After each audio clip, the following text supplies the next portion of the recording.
Bonjour, bonjour. Actuellement, je suis toujours dans mon champ. Vous avez vu, regardez là derrière, vous voyez, c'est du macabo. Donc, tout récemment, j'ai fait comprendre aux personnes que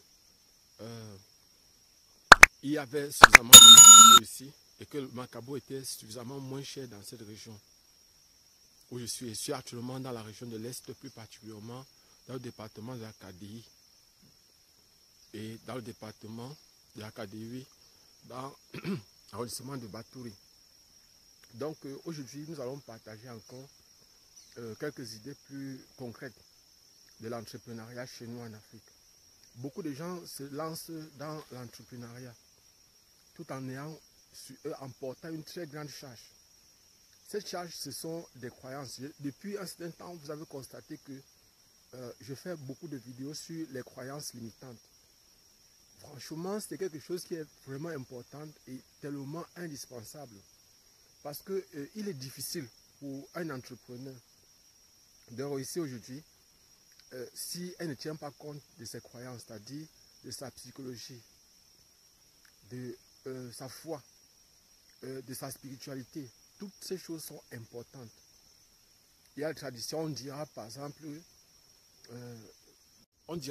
qu'il s'agit de l'anthropologie, qu'il s'agit des habitudes, des vices et des habitudes d'un peuple, des traditions, tout ça. Mais il faut les connaître.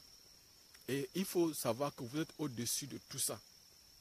Parce que si vous voulez entreprendre, vous allez les autres personnes pour pouvoir évoluer. Si une personne a une voiture, ça signifie qu'elle a trempé.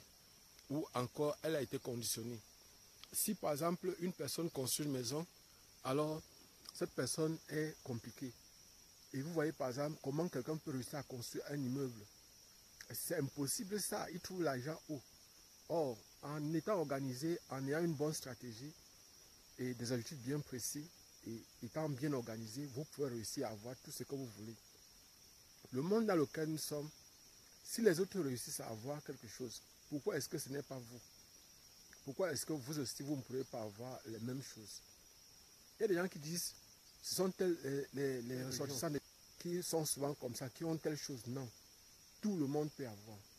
Si on vous place dans les bonnes conditions, vous aussi, vous allez avoir les mêmes résultats. Mais il faut savoir une chose, c'est qu'il y a un ensemble. Très souvent, pour pouvoir réussir, un ensemble de sacrifices qu'il faut faire. Et ces sacrifices ne consistent pas à faire du mal aux autres. Ces sacrifices concernent les habitudes qu'il faut abandonner, des croyances qu'il faut abandonner. Et il faut faire comme les personnes des nouvelles églises réformées disaient souvent, naître de nouveau. Faire une tabula rasa, c'est-à-dire effacer tout le tableau et reprendre tout à zéro. Parce que vous devez implémenter un nouveau disque dur. C'est-à-dire en vous, vous devez implémenter une nouvelle psychologie. C'est la psychologie du gagnant. C'est la psychologie de celui-là qui veut réussir. Lorsque vous entrez dans le monde de l'entrepreneuriat, ce n'est pas un monde facile. Parce que tout, je vous ai dit l'autre jour que, dans une précédente vidéo, que les experts vous donnent 95% d'échecs, c'est-à-dire 5% de réussite lorsque vous entrez. Parce que tout est fait pour vous retenir vers le bas. La famille vous retient vers le bas. Parce que c'est la famille, les membres de la famille qui vont vous dire d'abord que tu sais que notre famille, nous, on croit en Dieu. Donc, Dieu sait que tu ne dois pas avoir les moyens. Si tu as les moyens, un jour, il faut avoir peur. Parce que toi-même, tu sais que quand l'argent commence à venir, un jour, il faut avoir peur. Non. Ce sont des croyances limitantes. La famille va parfois vous dire tu ne dois pas trop fréquenter, ou bien tu fréquentes beaucoup, mais il faut faire attention avec ceci, ne prends pas trop les risques. Non. Ce qui est sûr, c'est que quand tu vas entreprendre, tu dois essayer de t'asseoir, faire comme un diagnostic de ce qu'il te faut. Qu'est-ce qu'il te faut pour pouvoir réussir? Quel est le modèle que tu veux copier? Parce qu'on doit toujours copier un modèle qui a réussi. Et ne pensez pas que ces modèles qui ont réussi au premier coup. Pour réussir, il faut échouer. Pour réussir, il faut échouer. Et quand vous voyez une personne qui a réussi une fois, ça veut dire que parfois elle a échoué 100 fois. Donc, et la plupart du temps, il y a des personnes qui viennent, par exemple, sur leur chaîne YouTube, donner l'impression que lorsqu'on entreprend, c'est toujours un succès. Non. Il y a des forces qui vous retiennent vers le bas. J'ai parlé de la famille, j'ai parlé de vous-même. Vous-même, vous êtes un frein pour votre développement. Les croyances qui vous limitent là, c'est vous qui entretenez ça.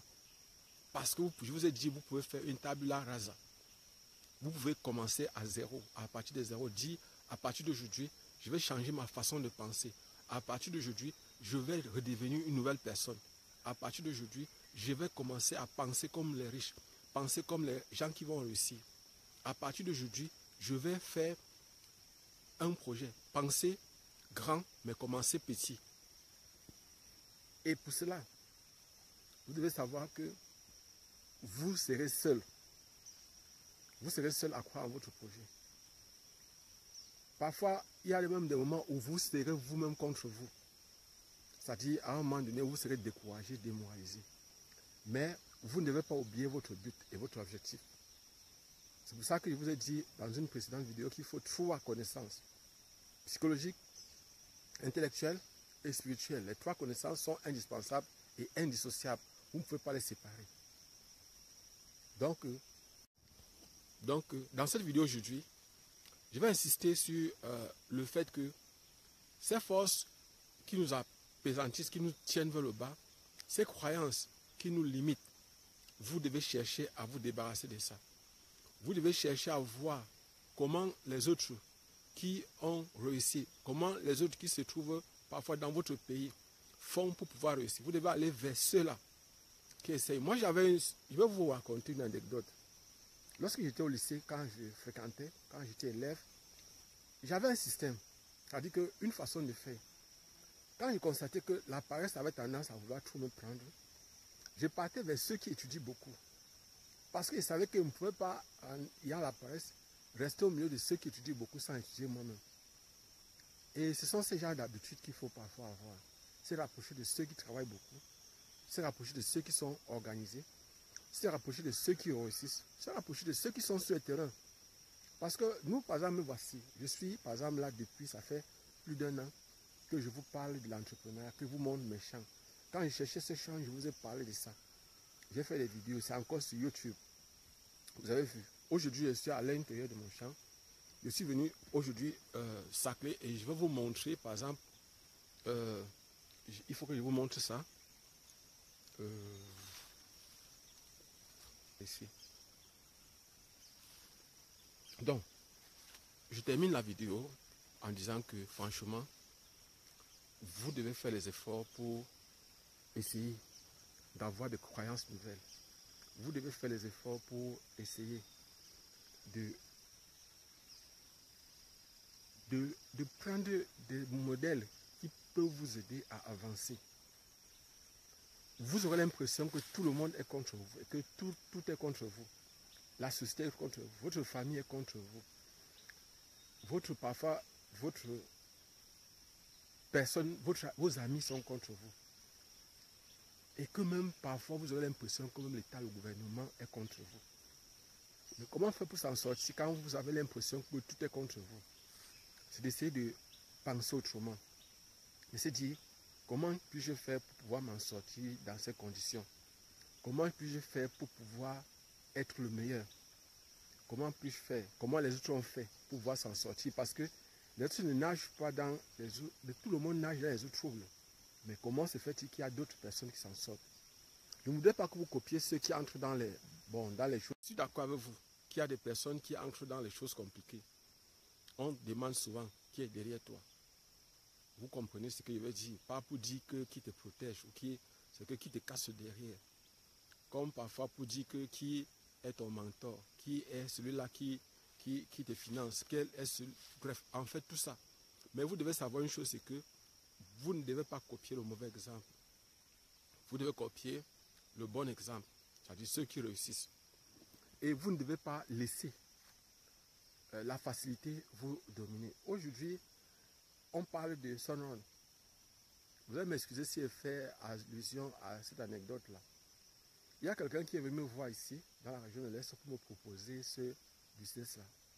Je ne fais pas du fait que le MIDA n'avait pas encore fini de manger l'argent des gens. Moi, j'ai dit, je travaille au champ, je suis pratique. C'est vrai, il y a une partie qui est aléatoire parce que lorsque tu mets la semence, tu fais tout, tu sacles, tu fais tout ça. Et il faut avoir une bonne dose de chance pour pouvoir récolter. Mais, quand même, on essaye. Donc, je ne peux pas encourager les gens à aller vers la facilité. Je ne peux pas encourager les gens dans les jeux au hasard. Je ne peux pas encourager les gens à aller miser dans les pyramides de Ponzi. Parce que ce qu'il faut savoir, c'est que ces pyramides de Ponzi sont des business pour... Bon, moi, je considère ça un peu comme beaucoup plus de l'arnaque. Parce que me voici dans le champ. Franchement, pour prendre des investissements extérieurs, ce n'est pas évident parce que rien n'est sûr à 100%. On a parfois besoin de financement, mais déjà on a commencé avec nos propres financements. Et vous voyez par exemple, si je commence à ouvrir, je dis par exemple que dans mon champ, j'ai besoin de peut-être 5 millions pour pouvoir faire ceci. Même s'il arrivait qu'on me donne ces 5 millions, ce n'est pas évident de pouvoir investir cela et d'avoir les résultats escomptés. C'est très difficile. Parce que dans l'entrepreneuriat agricole, il y a beaucoup de paramètres qu'on ne maîtrise pas. C'est sur le terrain qu'on va voir ces paramètres-là. C'est sur le terrain qu'on voit ces paramètres. Abonnez-vous et partagez le maximum possible. Pour ceux qui ne me connaissent pas, je suis Job Camden. Je suis répétiteur de profession, enseignant de formation. Je suis actuellement dans la région de l'Est pour un projet d'entrepreneuriat. Abonnez-vous et partagez le maximum possible cette vidéo. Et n'oubliez pas de commencer. Ne renvoyez pas à demain ce que vous pouvez faire aujourd'hui. Commencez. Et bon, en passant, pour ceux qui veulent faire les prépas concours, il y a des personnes qui me demandent déjà quand est-ce qu'on commence.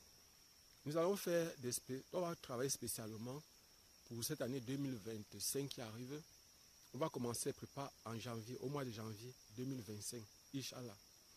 Et pour cela, les concours sur lesquels on va travailler, ça sera les polytechniques, l'école des travaux publics, les facultés de médecine, les infirmiers diplômés d'État. Voilà les concours déjà que nous sommes sur lesquels on est en train d'établir, surtout Polytechnique de Yaoundé et Polytechnique de Douala. Il y a aussi l'UIT de Douala, l'UIT de Banjul, l'UIT de Ngaoundéré.